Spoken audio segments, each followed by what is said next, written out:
March 1942, Street Nazaire, Brittany, France.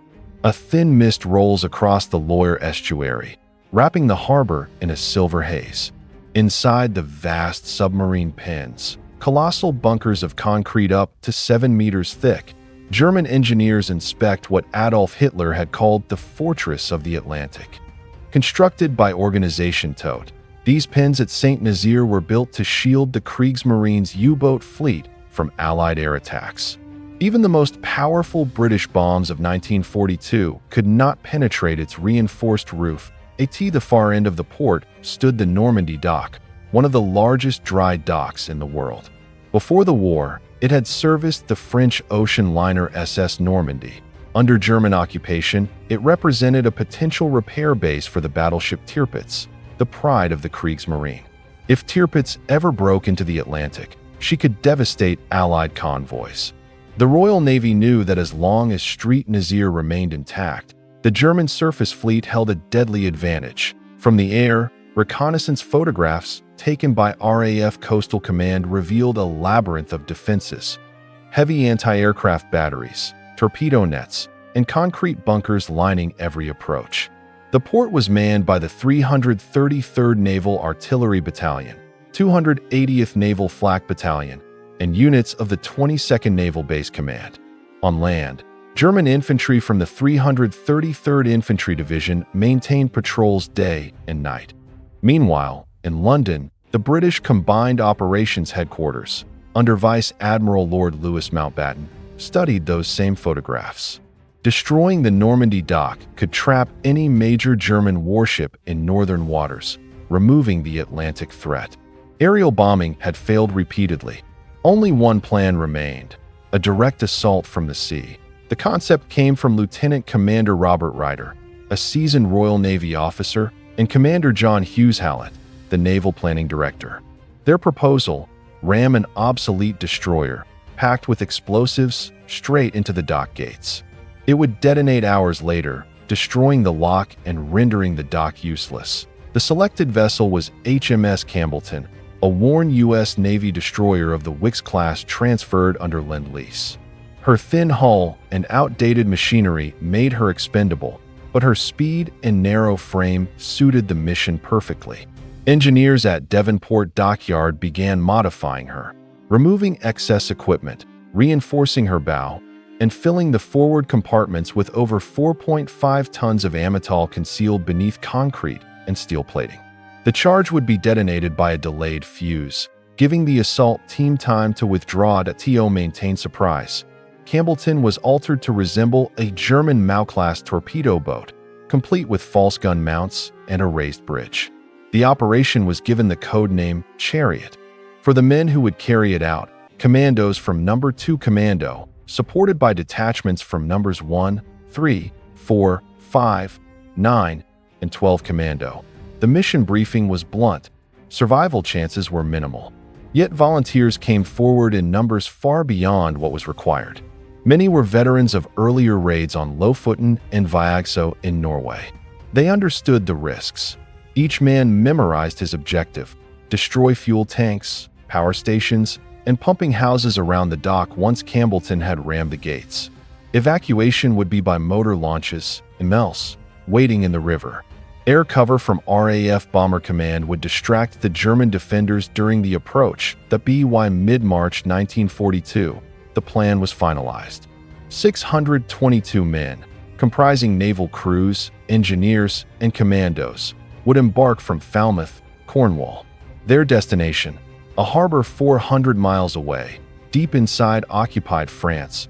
Believed to be invulnerable, a S-night fell over the English coast on March 26, 1942. The task force raised anchor. Under radio silence, the convoy of 18 small craft and one aging destroyer slipped into the darkness. The sea was calm, the wind light from the northwest. On deck, the commandos checked their weapons and demolition charges in silence. Some looked toward the receding coastline, knowing that many would never see it again. Ahead lay the Loire, the gate of the Atlantic, and Hitler's dream of an indestructible stronghold. Within 48 hours, that dream would collapse in one of the most daring seaborne raids in military history. Night, March 28, 1942, Loire Estuary, off Street Nazaire. The black water swallowed the silhouettes of the small craft as they threaded the estuary. The modified HMS Campbeltown led the flotilla, its profile carefully masked to mimic a German Mao-class torpedo boat, the false funnels and gun shields catching the pale starlight.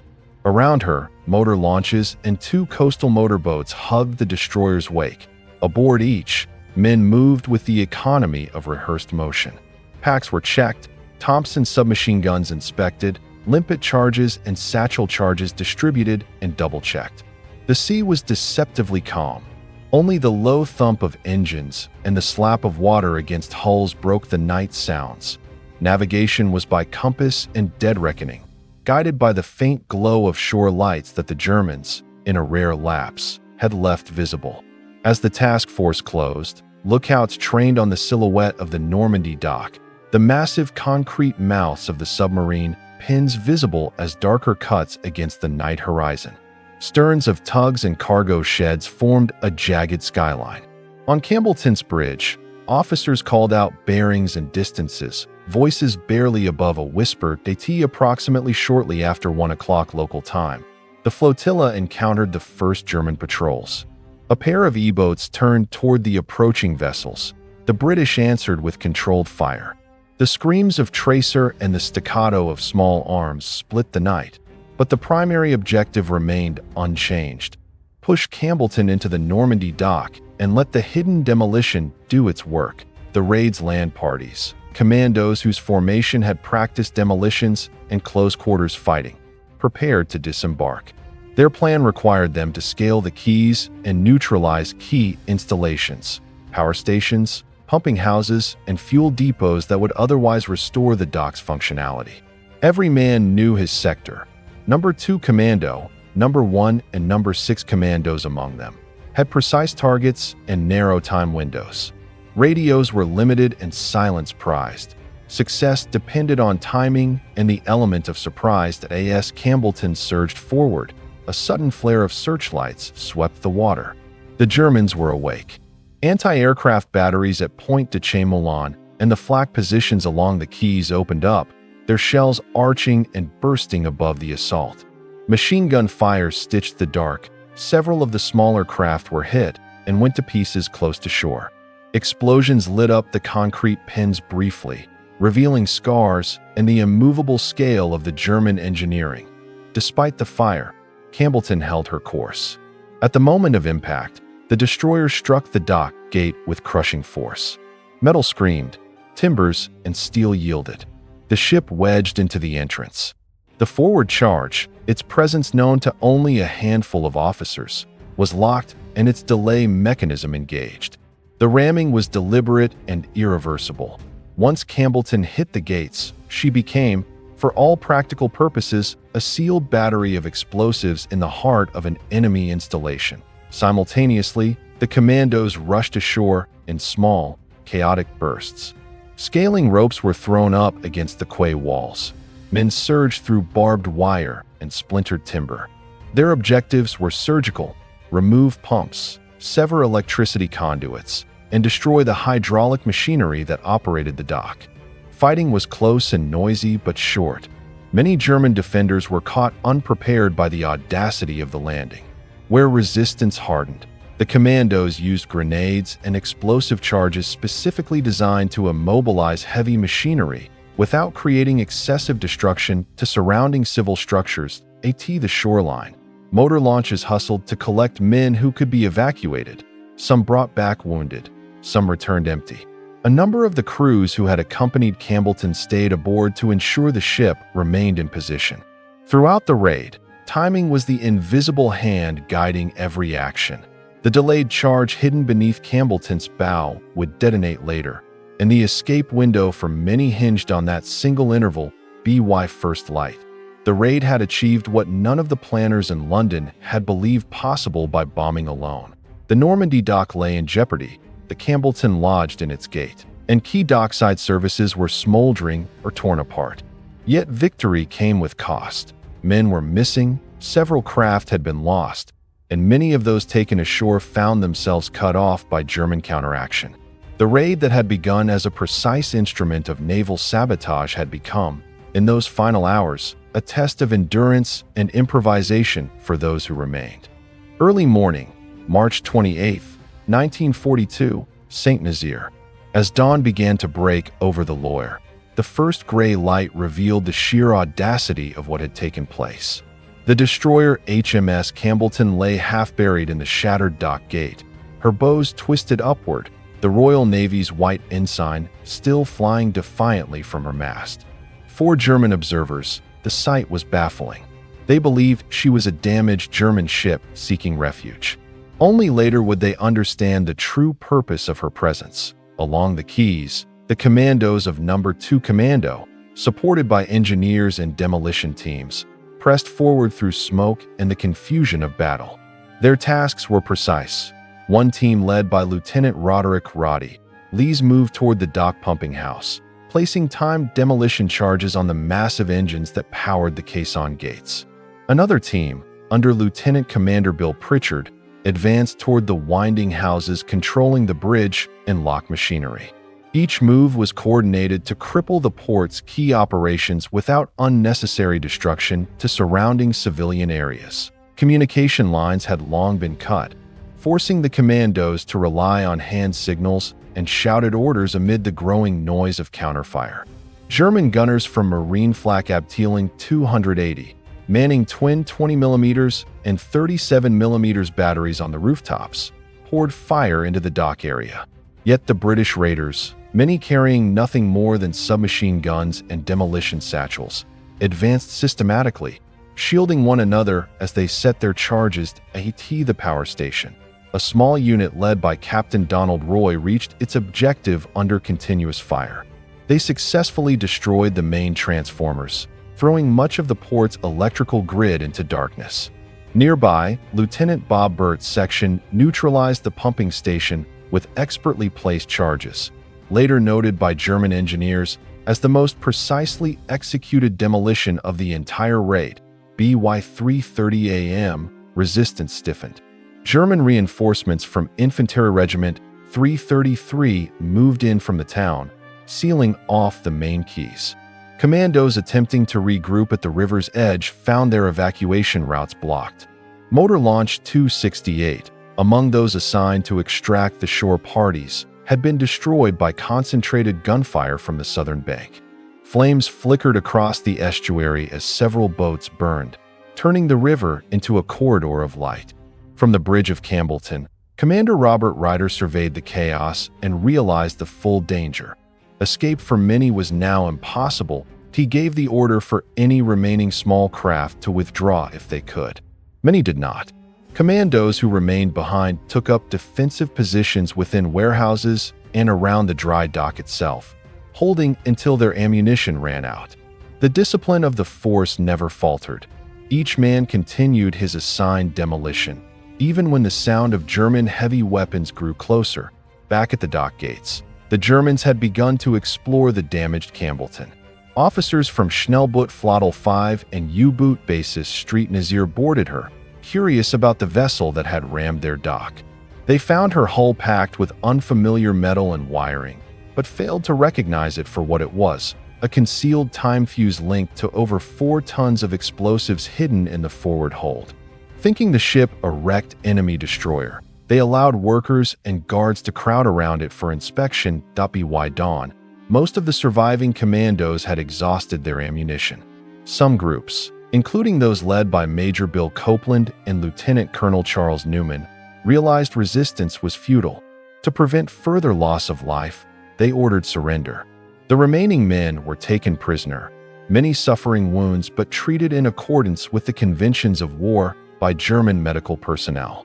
Ryder himself, after ensuring the withdrawal of as many as possible, was eventually captured ashore. For the Germans, it appeared that the attack had been contained. The dock was damaged but not destroyed. The raiders, though courageous, seemed beaten.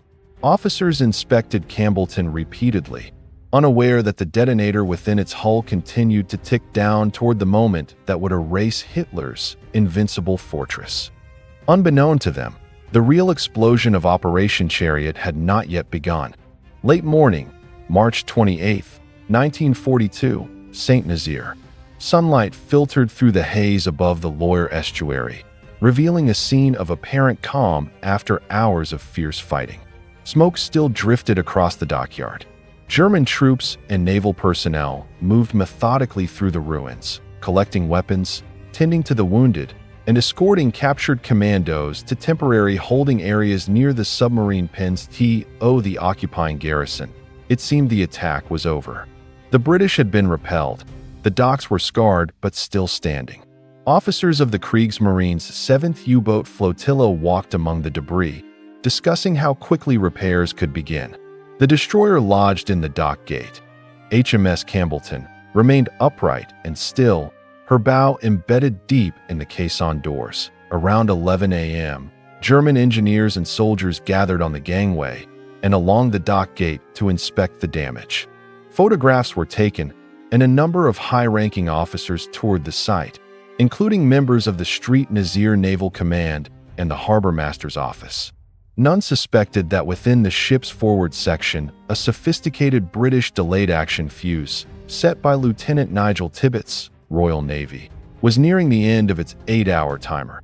The charge itself was ingeniously concealed. Over 4.5 tons of amytal explosive, packed into steel tanks behind the reinforced bow plating, invisible to even the most thorough inspection. The fuse mechanism had been timed so that Campbeltown would detonate after the expected withdrawal of surviving British craft, ensuring the destruction of the dock gate at the moment when German personnel would least expect it. At 10:35 a.m., nearby German forces reported all clear to higher command. Crowds of officers, sailors, and dock workers, more than 100 men, stood around Campbeltown, some climbing onto her deck out of curiosity. Others worked below to begin clearing debris. Moments later, the hidden detonator reached its final circuit at 10:45 a.m. The dockyard was torn apart by an enormous explosion that reverberated across the estuary and shattered windows miles away. The entire forward section of Campbeltown disintegrated in a single, blinding flash. The massive steel gates of the Normandy dock were ripped from their hinges and hurled into the air. A column of smoke rose hundreds of meters high. When the shock subsided, the once proud dock gate lay twisted and submerged beneath thousands of tons of wreckage. The Normandy dock, the only dry dock on the Atlantic coast capable of servicing a battleship the size of Tirpitz, was rendered completely inoperative. It would remain unusable for the rest of the war. The explosion also triggered secondary blasts as stored fuel and munitions ignited across nearby buildings. German reports later described the event as one of the most violent single explosions on the Western Front. The destruction effectively ended the dream of using St. Nazaire as a refuge for Germany's capital ships. Across the river, a few surviving British prisoners watched in silence from their guarded enclosures. Many realized, with grim satisfaction, that the plan had succeeded exactly as intended. Lieutenant Colonel Charles Newman, the senior commando officer captured that morning, reportedly turned to a German officer and said with quiet composure, "You can rebuild your dock, but you'll need to start from the bottom." The following day, the secondary charges set by commando demolition teams continued to detonate throughout the port, fuel stores, cranes, and electrical systems collapsing one by one. Confusion spread among the defenders as they searched for remaining saboteurs who no longer existed. Back in England, radio silence remained until confirmation arrived via Royal Air Force reconnaissance photographs taken on March 29th. They revealed the colossal damage, the dock gate obliterated, Campbeltown a scattered ruin, and large sections of the port disabled. For Prime Minister Winston Churchill, the news was a morale-boosting triumph. Operation Chariot had succeeded beyond expectation, striking a blow not only of destruction but of daring psychological impact across occupied Europe. The Germans, stunned by the deception and precision of the raid, launched immediate inquiries into how such an assault had reached deep into their coastal defenses. Hitler, upon receiving the report days later, reportedly raged at the loss of what he had called the strongest gate on the Atlantic Wall. Orders were issued to reinforce every major harbor in France, draining men and materials that might have been deployed elsewhere. The success at St. Nazaire came at a heavy price. Over 169 British servicemen killed and 215 captured. Yet their achievement permanently changed the strategic map of the Battle of the Atlantic. As the smoke drifted across the Loire and the shattered docks settled beneath the tide, the harbor that had once symbolized the might of Hitler's Atlantic defenses lay silent. The Invincible fortress had been breached not by overwhelming force, but by precision, courage, and engineering genius. April 1942, London, United Kingdom. The War Office received confirmation through aerial reconnaissance. St. Nazaire's Normandy dock was destroyed beyond repair. In the photographs, HMS Campbeltown was gone. Only a water-filled cavity and fragments of twisted steel remained where the dock gate had once stood. Across the channel, in the French town that had been a symbol of German engineering pride, silence hung over the shattered quays.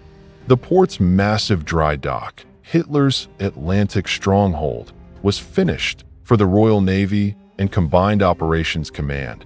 The outcome was a strategic breakthrough achieved at extraordinary cost. The destruction of the Normandy dock meant that the battleship Tirpitz, then anchored in Norwegian waters, could no longer risk operations into the Atlantic. Without a repair base on the French coast, any major surface action would be suicidal. The Kriegsmarine's heavy ships remained confined to the fjords of Norway for the remainder of the war, harassed by British submarines and bombers until their eventual destruction in 1944. In Britain, news of the raid spread quickly. Churchill, in a statement to Parliament, praised the courage and precision of the men who had cut the lock that might have freed a monster. The operation demonstrated that small, highly trained forces could achieve what conventional bombing could not, an idea that reshaped Allied strategy for future commando missions across occupied Europe. Of the 622 men who had set sail from Falmouth, fewer than half returned. 169 were killed, 215 captured, and 228 successfully evacuated. Yet their sacrifice achieved one of the most disproportionate strategic results of the entire conflict. At a time when Allied fortunes were low, Operation Chariot stood as proof that even against heavily fortified positions, ingenuity and planning could prevail. Among the prisoners held in Stalag camps were Lieutenant Colonel Charles Newman, Commander Robert Ryder, and Lieutenant Nigel Tibbets, the officer who had set the fuses that destroyed Campbeltown. Tibbets was killed in the blast. His work became a model for naval demolition design. Ryder and Newman both survived imprisonment and were later awarded the Victoria Cross, the United Kingdom's highest decoration for valor. In total, 5 Victoria Crosses, 89 military medals, and 4 Distinguished Service Orders were awarded to participants in the raid, more than for any single action in the history of the British Commandos. The citations highlighted the extraordinary coordination between the Navy and Army units and the meticulous technical execution of the demolition teams that occupied France. The aftermath of the explosion reverberated far beyond St. Nazaire. The German command tightened coastal security, diverting thousands of troops to guard every port and estuary along the Atlantic Wall. Ironically, this massive reallocation of resources weakened inland defenses that would later face the Allies on D-Day in 1944. When Allied forces finally liberated St. Nazaire in May 1945, they found the Normandy docks still unusable, its caisson gate destroyed, its pumping systems buried under concrete rubble. German engineers had attempted temporary repairs, but never restored its full function. The indestructible dock had remained silent for 3 years, exactly as Operation Chariot's planners intended. In the post-war years, the raid's veterans gathered quietly to remember those who never returned. At the old dock site, now preserved as a memorial, a bronze plaque bears a simple inscription: to the sailors and commandos who gave their lives in the Street Nazaire raid. Their courage ensured the freedom of the seas. For military historians, St. Nazaire remains one of the defining examples of Allied ingenuity, where obsolete ships, deceptive engineering, and absolute discipline achieved what months of bombing could not. The mission's success lay not in brute strength, but in precision, daring, and unity of purpose. Today, as visitors walk along the quiet quays where Campbeltown once struck the gate, the story of Operation Chariot endures as a testament to the power of calculated risk and determination. Hitler's invincible fortress had fallen, not by siege or bombardment, but by the single, perfectly timed blow of a ship turned into a weapon of resolve.